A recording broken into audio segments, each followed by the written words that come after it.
नमस्कार, स्वागत है आप सभी का सी न्यूज भारत में। मैं हूं आपके साथ ज्योति श्रीवास्तव। वक्त हो चुका है महाराष्ट्र बुलेटिन का। महाराष्ट्र बुलेटिन में बात होगी धुले की, जहां भटाई देवी माध्यमिक विद्यालय खंडलाई में की गई विद्यार्थियों की नेत्र जांच। आगे बात करेंगे नांदेड़ की, जहां प्रशांत भाऊ राठौर ने दत्ता भाऊ जाधव के घर जाकर की मुलाकात। ऐसी तमाम खबरों पर विस्तार से होगी चर्चा। 20 फरवरी को धुले में केएस वाड़ी मेमोरियल फाउंडेशन के तहत भटाई देवी माध्यमिक विद्यालय डॉक्टर दीपाली महाजन और डॉक्टर नीता बाविस्कर ने ये जांच की और 8 छात्रों को आगे की जांच के लिए शारदा नेत्रालय धुले भेजा, जहां उनका मुफ्त में सर्जरी और इलाज किया गया।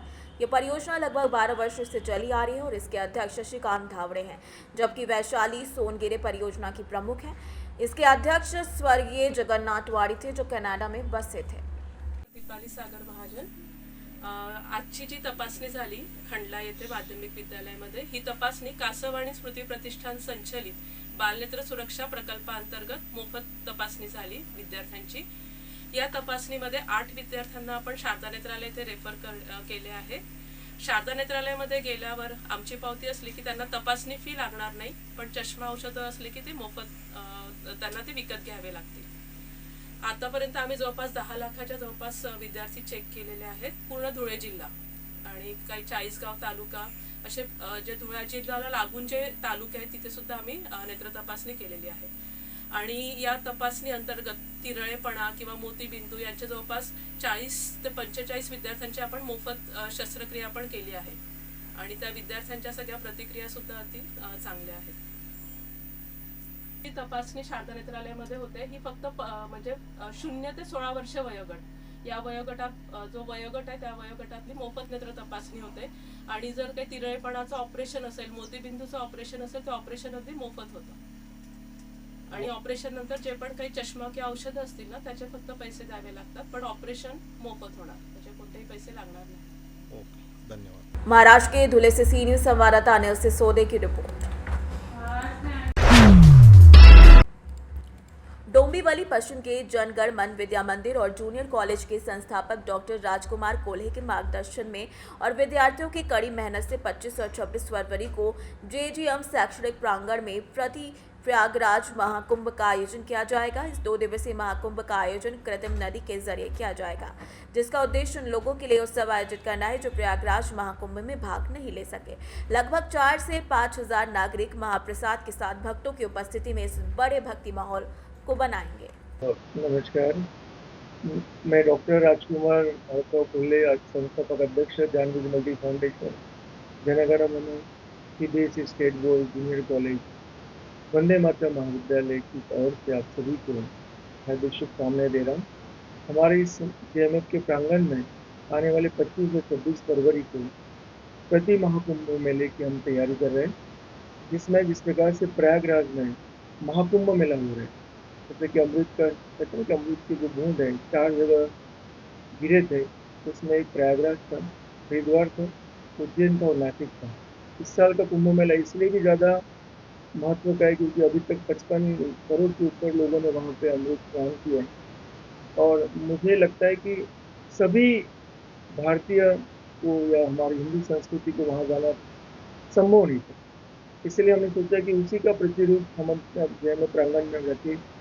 हम गंगा, वैसी गंगा जी को यहाँ पे बहाएंगे, वैसी यमुना जी को यहाँ पर प्रति यमुना जी को, वैसे ही संगम का घाट, सरस्वती गंगा यमुना सरस्वती का रूप वहाँ पे रखेंगे। बहती हुई नदियाँ होगी, वैसे घाट होंगे और वैसे हम शोभा यात्रा निकाल कर हमारे जो साधु संत है, हमारे मठाधीश है, वैसे उनकी हम कुटिया बनाएंगे।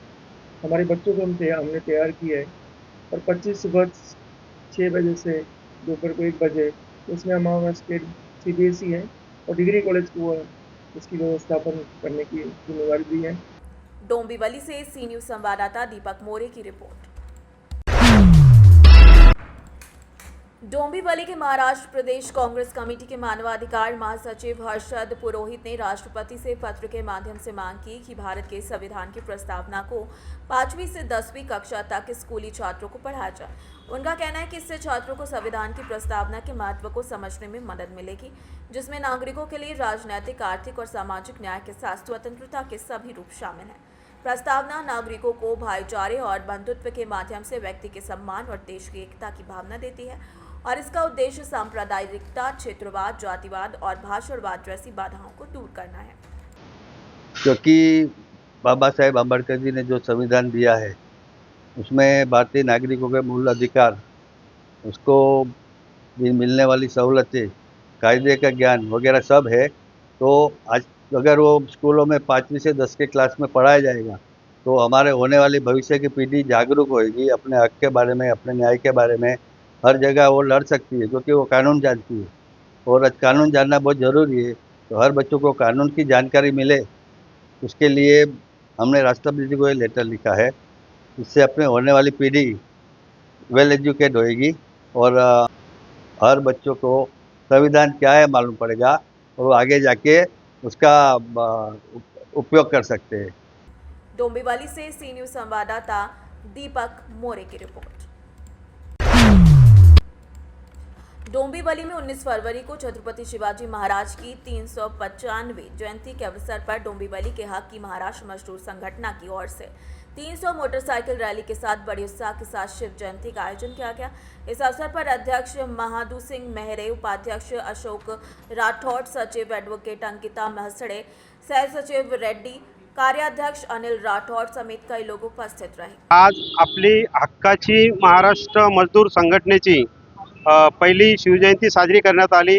मी संस्थापक अध्यक्ष महादू सिंग मेहर उर्फ राणा शेठ, आज आम्ही नियोजन केलं होतं 300 बाईकचं। आम्ही सकाळी रॅली आपला छत्रपती शिवाजी महाराज पुतळ्याजवळून चालू केली, तसेच 4 रस्ता, टिपटॉप कॉर्नर, तसंच कोपर रोड, कोपरगाव, मोठागाव, सम्राट हॉटेल, दोरका हॉटेल आणि इथपर्यंत आणलं। आम्ही सगळ्यांचं नियोजन एकदम पद्धतशीर केलं। बाईकवर कोणालाही गालबोट लागलं नाही, पद्धतशीर बाईकवर चांगले। आपली पहिलीच रॅली होती, पण सगळ्या कार्यकर्त्यांनी भरपूर मोठा सहकार्य केलं, त्याबद्दल कार्यकर्त्यांचा मी भरपूर अभिनंदन करतो। खरोखर मला माझे भाग्य आहे की शिवाजी महाराजांचा एवढा मोठा कार्यक्रम मी करू शकलो। एक छोटीशी संघटना होती आपली आणि आज एवढी मोठा आपण कार्यक्रम केला। खरंच मी सगळ्या कार्यकर्त्यांचं धन्यवाद मानतो। नमस्कार, जय जिजाऊ, जय शिवराय। सर्वप्रथम हक्काच्या महाराष्ट्र मजदूर संघटनेमध्ये आम्ही ठरलेलं की एक शिवजयंती आपल्याला खूप थाटामाटात साजरी करावी। बरेच जणांचे निवेदन आले होते आम्हाला शिवजयंतीनिमित्त आणि आज सर्व पदाधिकारी आणि सर्व शिवरायांचे सर्व मावळे या ठिकाणी खूप थाटामाटात आम्ही बाईक रॅली काढली आणि शिवजयंती साजरी केली। त्याबद्दल मी सर्व मावळ्यांचे खूप खूप धन्यवाद करतो आणि थांबतो। डोंबिवली से सी न्यूज़ संवाददाता दीपक मोरे की रिपोर्ट। श्री क्षेत्र किनवट माहौल विधानसभा क्षेत्र के धनोना ग्राम में प्रशांत भाऊ राठौर ने दत्ता भाऊ जाटव के घर जाकर उनसे भेंट की। इस दौरान उन्होंने गांव वासियों से संवाद किया और उनकी समस्याएं भी सुनी, जिसमें पीने के पानी की समस्या और स्कूल से संबंधित जानकारी शामिल थी। प्रशांत भाऊ हमेशा गरीबों और जरूरतमंदों की मदद करते रहते हैं और आर्थिक सहायता प्रदान करते हैं। वे उच्च शिक्षित हैं और वर्तमान में मुंबई मंत्रालय में कार्यरत हैं। माहौल विधानसभा क्षेत्र में उनकी पहचान एक मददगार व्यक्ति के रूप में उभरी है। नांदेड़ से सी न्यूज़ संवाददाता गणेश की रिपोर्ट। श्री क्षेत्र माहौल शहर में छत्रपति शिवाजी महाराज की जयंती धूमधाम के साथ मनाई गई। इस अवसर पर शिव सैनिकों और युवाओं ने पूरे शहर में भव्य शोभा यात्रा निकाली और हर्षोल्लास के साथ जयंती उत्सव मनाया। श्री शिवाजी चौक में छत्रपति शिवाजी महाराज की प्रतिमा पर माल्यार्पण कर पूजा की गई, जिसमें नगर सेवक गोपू महामुने और पत्रकार संघ के राष्ट्रीय अध्यक्ष गणेश चक्कलवार और ने श्रद्धांजलि अर्पित की। शहर के वरिष्ठ पत्रकारों सहित शंकर भालेराव, नाना लाड, फिरोज दोसानी, समाधान कांबले, राजू दराडे समेत कई लोगों की उपस्थिति रही। कार्यक्रम की सुरक्षा व्यवस्था को सुनिश्चित करने के लिए पुलिस उप निरीक्षक शिव कुमार मुले और उनकी टीम भी तैनात रही। नांदेड़ से सी न्यूज़ संवाददाता गणेश खडसे की रिपोर्ट। फिलहाल के लिए महाराष्ट्र बुलेटिन में बस इतना ही। देश दुनिया की बाकी खबरों को जानने के लिए आप देखते रहिए सी न्यूज़ भारत।